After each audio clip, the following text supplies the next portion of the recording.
भी फैला सकता है। नतीजा आया और राहुल प्रथम स्थान पर चुना गया। स्कूल के सभी शिक्षक और बच्चे प्रसन्न थे। आदित्य भी सबसे तेज आवाज में ताली बजा रहा था।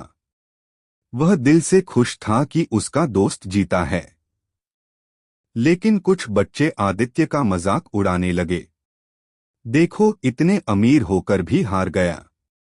उन बच्चों की बातें सुनकर आदित्य को बुरा लगा। वह चुपचाप एक कोने में जाकर बैठ गया। राहुल तुरंत उसके पास गया और बोला, दोस्त, जीत या हार से ज्यादा जरूरी दोस्ती है। अगर तुम न होते तो मैं कभी इतना आत्मविश्वास नहीं पा सकता था। तुम हमेशा मेरे साथ रहे हो। आदित्य मुस्कुराया और बोला, नहीं राहुल, असली जीत तुम्हारी है। तुमने साबित कर दिया कि मेहनत पैसा से बड़ी होती है। कुछ समय बाद आदित्य के पिता के व्यवसाय में नुकसान होने लगा। धीरे धीरे उनका सब कुछ चला गया। कारें, बंगलो सब बिक गया। हालात ऐसे हो गए कि आदित्य और उसके परिवार को छोटे से किराए के घर में रहना पड़ा। स्कूल की फीस भी भरना मुश्किल हो गया। अब आदित्य वही महसूस कर रहा था जो राहुल ने अपने जीवन में हमेशा झेला था। कई बच्चे उससे दूर रहने लगे। जज्बाती होकर वह कई बार रो देता। राहुल ने यह देखा तो वह तुरंत आगे आया।